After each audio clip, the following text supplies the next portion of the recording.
अस्सलामुअलैकुम, मैं हूं फैसल तारिड़। आज 15 जून है और आज दिन है बुध का। सेनेटर मुश्ताक गनी ने गुज़श्ता शब कैपिटल टॉक हामिद मीर के प्रोग्राम में कहा था कि ये इंपोर्टेड सरकार अंपायर को खुश करने के लिए हर मुश्किल फैसला कर रही है।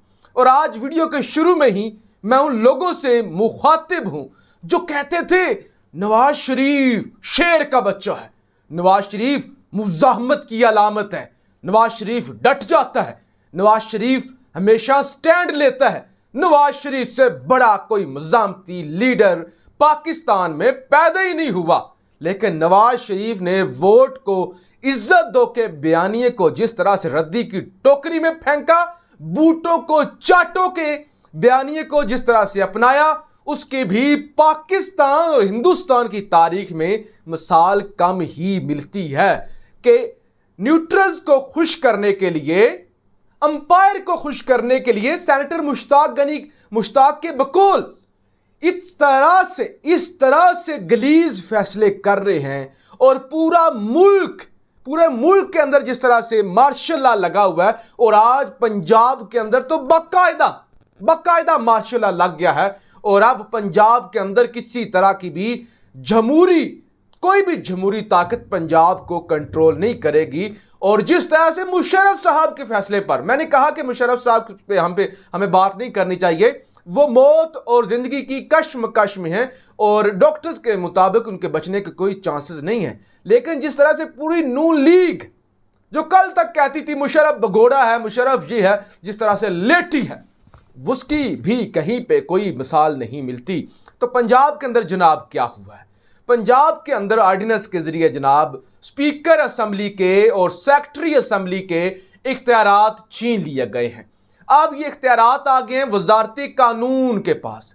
अब सेक्रेटरी कानून असेंबली का इजलास बुलाएगा, सेक्रेटरी कानून असेंबली का इजलास बर्खास्त करेगा, सेक्रेटरी कानून जो भी करेगा, यानी एक सरकारी मुलाजिम फैसला करेगा। जैसे अदालतों ने फैसला किया था कि कौमी असेंबली का इजलास 9 अप्रैल को होगा और 12 बजे से पहले वोटिंग होगी, उसी तरह से अब एक ब्यूरोक्रेट यह फैसला करेगा कि मुल्क कैसे चलना है, पंजाब कैसे चलना है। तो स्पीकर का एक अहम ओहदा होता है। परवेज इलाही से इख्तियारात छीन लिए गए हैं, यानी पंजाब असेंबली के अंदर सेक्रेटरी पंजाब असेंबली से इख्तियारात छीन लिए गए हैं। और इस वक्त पंजाब के अंदर सही मानों में मार्शल लॉ की सूरत हाल है। तो इस इंपोर्टेड सरकार ने अखलाकियात तबाह कर दी, इस इंपोर्टेड सरकार ने आइन को तबाह कर दिया, इस इंपोर्टेड सरकार ने अदालतों को अपने फायदे के लिए इस्तेमाल किया, अदालतों को तबाह कर दिया। यह इंपोर्टेड सरकार एस्टैब्लिशमेंट को साथ लेके आई और इस इंपोर्टेड सरकार ने पाकिस्तान के दिलों में जो पाक फौज की इज्जत थी उसको दागदार कर दिया, तार कर दिया। लिहाजा ये इंपोर्टेड सरकार और ये नून लीग और ये पीपल्स पार्टी असल में जो पाकिस्तान के अंदर तबाही हो रही है, सही मानों में उसके जिम्मेदार हैं। और जो बंदा आपको नजर आए और कहे कि नवाज शरीफ मुज़ाहमती लीडर है, नवाज शरीफ खड़े होने वाला है, नवाज शरीफ मुख्तदर हलकों की आंखों में आंखें डाल के बात करता है, उसको तो जरा खैर पकड़िएगा और उससे पूछिएगा कि जितना बड़ा लीडर है हमें उसका पता है। जरा पेट्रोल के हवाले से बात कर लें।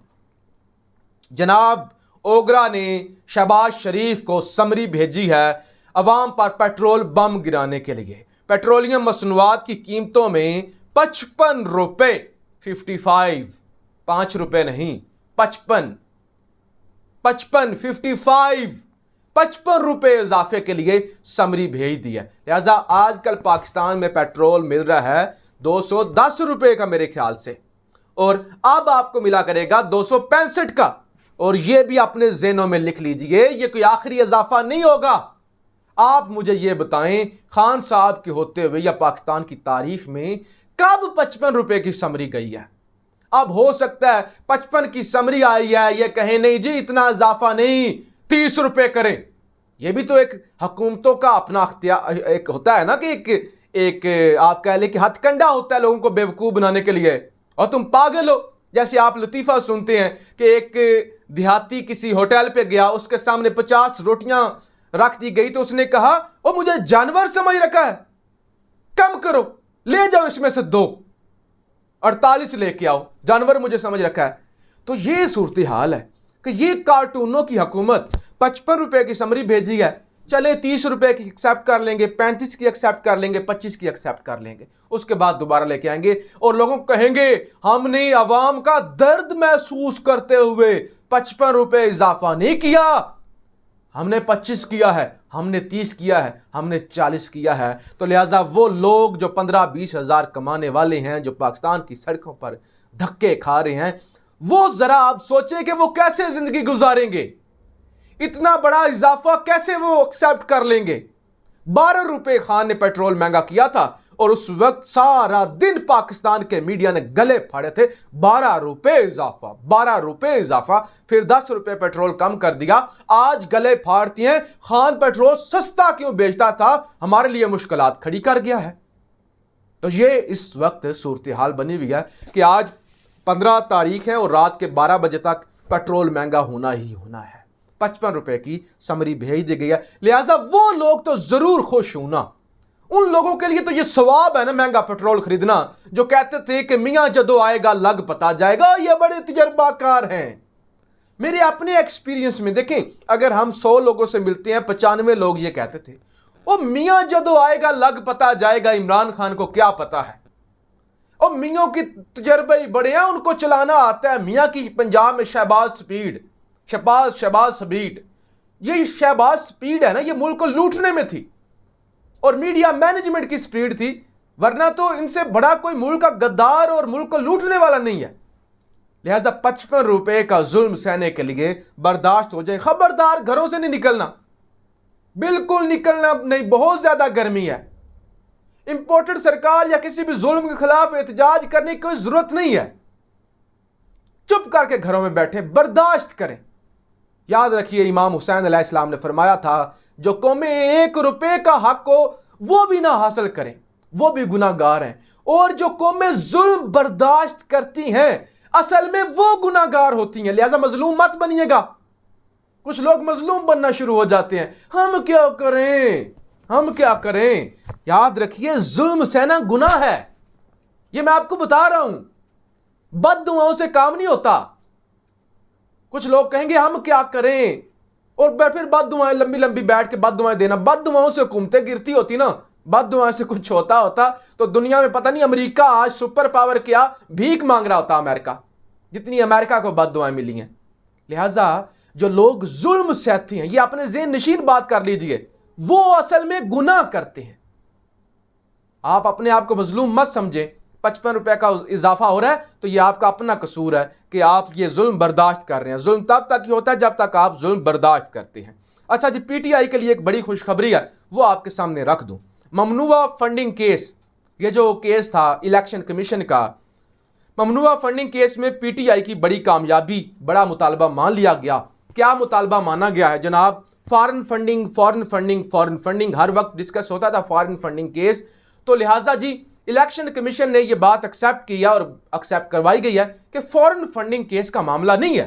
ये जो आप लोगों को गुमराह करते हैं ना कि ये गैर मुल्की जो है वो उस पर चल रही है पार्टी, और गैर मुल्की फंडिंग हुई है, पता नहीं क्या हो गया, इजराइल से आ गई है, इधर से आ गई है, रा से फंडिंग आ गई है। ममनुआ फंडिंग है, यानी वो जो फंडिंग थी उसका तरीकाकार ठीक नहीं था। फंडिंग ठीक थी, तरीकाकार नहीं ठीक था, यानी जाली नहीं थी, कोई ऐसी नहीं थी कि मुल्क दुश्मनी नहीं थी, तरीकाकार ठीक नहीं था, ममनुआ फंडिंग थी।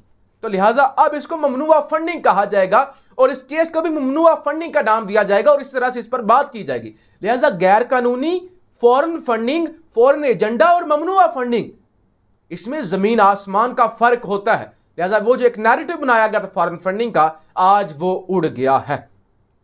कल रात दुनिया न्यूज़ को DGISPR major general Babar Iftikhar साहब ने एक इंटरव्यू दिया और उस पर सारे सियासी और बाकी मौजूदा मामलात पर उन्होंने खुलकर गुफ्तगू की। इस पर जी खान साहब ने भी आवाज़ उठाई है।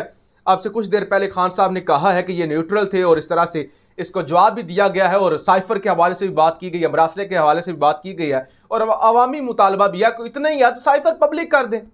उस मीटिंग के जो पब्लिक मीटिंग के मिनट्स हैं जो नेशनल सिक्योरिटी की हुई थी उसको पब्लिक कर दें। और असद उमर और शीरी मुजारी की जानिब से भी प्रेस कॉन्फ्रेंस की गई है। वो कहते हैं मेरी समझ से बाहर है, DGI-SPR को यह बात करने की जरूरत क्या थी। DGI-SPR ने खुद कहा कि फौज सियासत से दूर रखे फौज को, तो फिर वो क्यों इस तरह की बातें कर रहे हैं और क्यों वो दिफा कर रहे हैं कि पिछली हुकूमत झूठ बोल रही है। और शीरी मुजारी ने कहा ये आप क्यों, आपका ओपिनियन है, आपने कहा कि नहीं ये साजिश नहीं मुदाखलत है, और हम अगर कहते हैं कि नहीं ये साजिश है तो आप कहते हैं झूठ बोल रहे हैं। आपको क्या हक है कि PTI इमरान खान पाकिस्तान की बड़ी जमात के वो हेड हैं, चेयरमैन हैं, आप उनको कहें कि वो झूठे हैं? आपके पास ये इख्तियार है। और अगर हम कहें कि आप झूठे हैं तो फिर क्या होगा? तो लिहाजा आप सियासी मामलात के अंदर क्यों आते हैं? आप तो खुद कहते हैं हम सियासत से दूर रहना चाहते हैं। जो लोग साजिश में मुलव्वस हैं उनके नाम सामने आने चाहिए। साइफर वजीर खारजा से क्यों छुपाया गया? शीरी मुजारी कहती है क्यों छुपाया गया? अगर इतना ही साइफर में कुछ नहीं था, साइफर एक आम सी चीज थी जो मरासला आया था, फिर छुपाया क्यों गया? और आप क्यों इस तरह के सियासी मामलात में आके प्रेस कॉन्फ्रेंस करते हैं या उस पर आप क्यों जवाब देते हैं? आप सिर्फ अपने अदारे के मुतल्लिका बात किया करें। और आप क्यों कहते हैं कि जिस दिन नई हुकूमत आई डॉलर जो है वो नीचे आया और स्टॉक एक्सचेंज जो है उसमें बेहतरी आई? लिहाजा आप तो खुद घसीटते हैं अपने आप को पॉलिटिक्स में और उसके बाद कहते हैं कि हम एपॉलिटिकल हैं, हम न्यूट्रल हैं, हमें इसे दूर रखा जाए। तो आज PTI की जानिब से भरपूर जवाबी हमला किया गया, जवाबी वार किया गया है कि आप खुद को जानबूझ के सियासत में घसीटते हैं। आप एक जो है वो सियासत में हिस्सा बने भी हुए हैं और आप कहते हैं कि हम नहीं हैं, और फिर जब आपको लोग डिस्कस करते हैं तो आप गुस्सा करते हैं। तो ये जनाब सूरत हाल है। पंजाब में मार्शल लॉ लगा दिया गया है। पाकिस्तान जिंदाबाद।